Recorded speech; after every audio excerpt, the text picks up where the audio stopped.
What's going on, everyone? This is Seth with Desires Ignite YGL, and this is an updated Invoked Shaddoll Dogmatika deck profile. I haven't done this profile in a while because I was playing Sword Soul. I kind of got bored with Sword Soul, to be honest.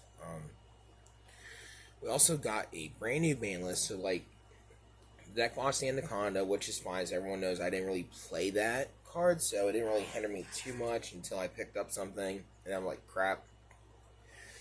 So, I picked up a certain engine right before Anaconda got banned. Just debating on playing it, so I kind of had to adjust it. What else happened? So Pran Kids died. Meow Meow Mew got banned. Goodbye. That card sucked. My regional when I was in Oaks was mostly Adventure Pran Kids, so it wasn't fun. Despia came out in full swing. We got the branded package now.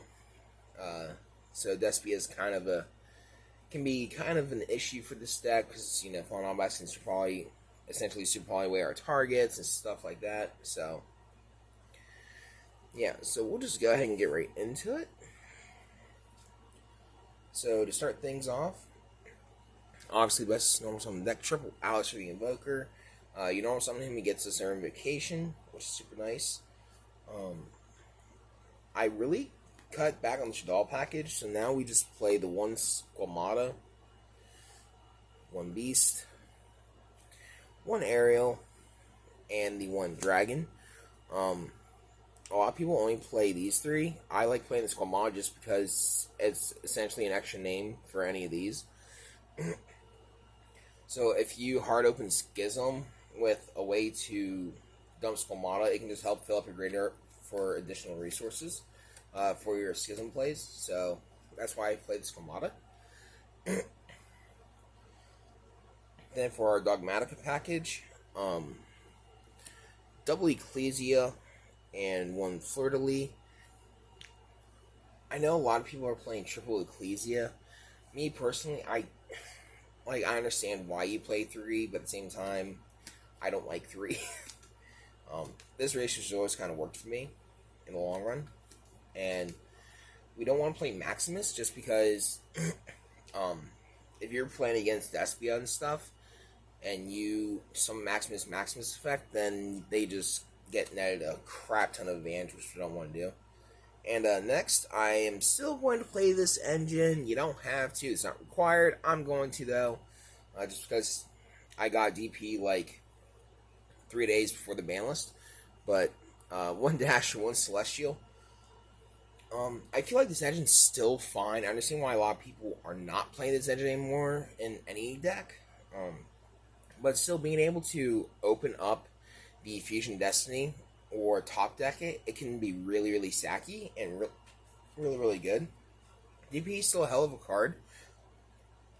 It's just we don't have Anaconda to really make it every turn. Which, in regard, I feel is fair, just because DP is such a powerful card. But yeah, so that's why we play that.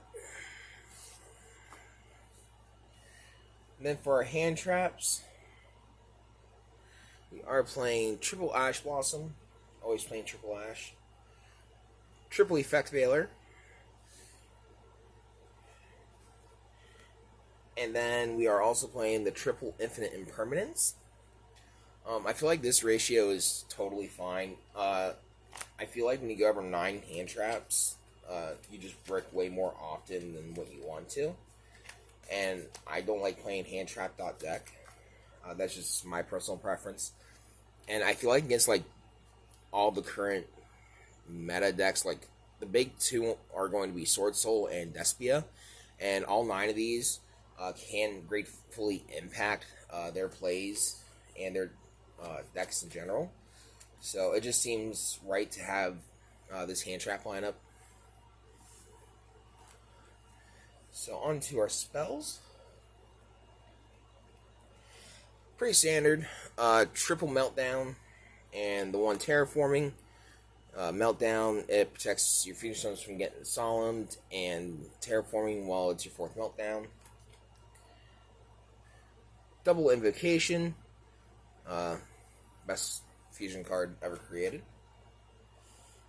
Not much to say about it. Triple Shaddoll Fusion.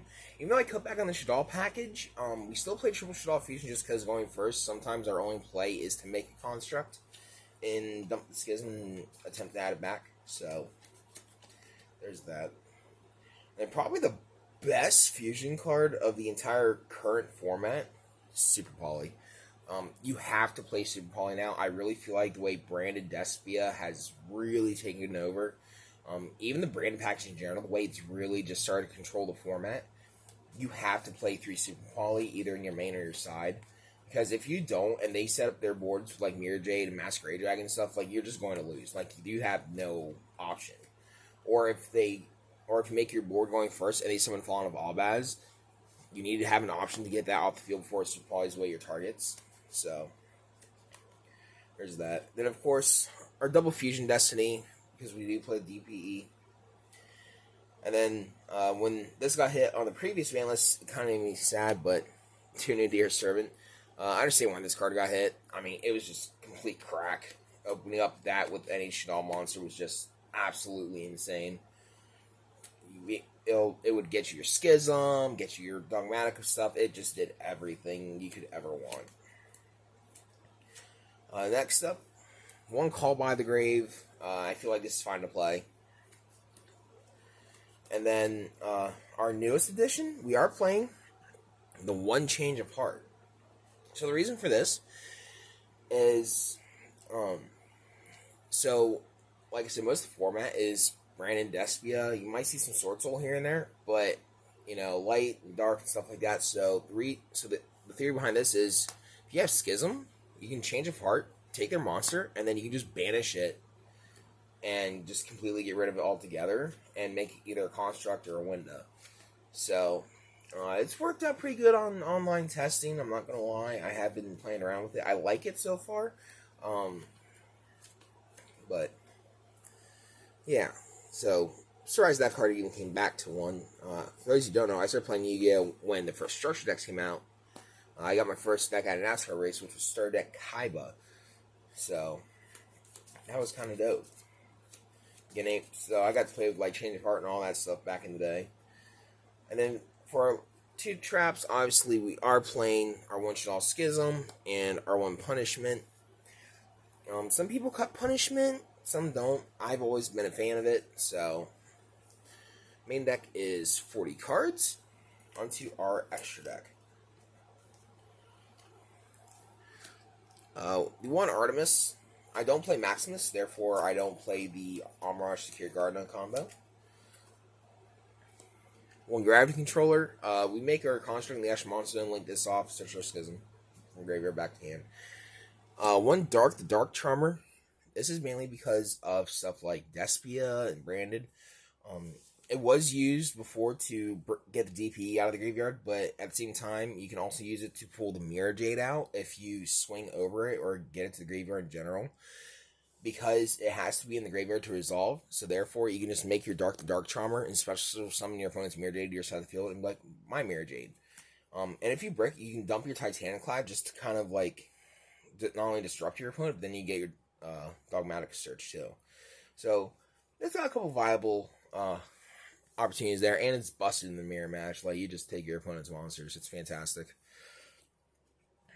And then for our fusions, double Mechaba, 1 Algodius. Not much to say there. Some people play Purgatorio. I've been toying around with it. I know in my previous build I did. If I decided to cut DPE package, I would probably put him back in. So we'll see. Next up, double Construct, double Window, and the 1 Apcalune. Normally people just do the 1, 1, and 1. I like a little bit more of a heavier stall package. So, not much to say. I mean, Windows are Floodgate, Constructs a free Foolish Burial. Apcalune can get us our Schism, or it can negate a monster on the field. Then next up, we do have the 1 Titaniclad for our Dogmatika searches, the 1 Ints for our punishment, so we can get a double pop. And then we obviously have our one DPE. Like I said, a lot of people are cutting this card. I understand why. Me personally, I just think the Fusion Destiny is too sacky not to play. So, and then our one Super Polytarget, one Starving Venom Fusion Dragon.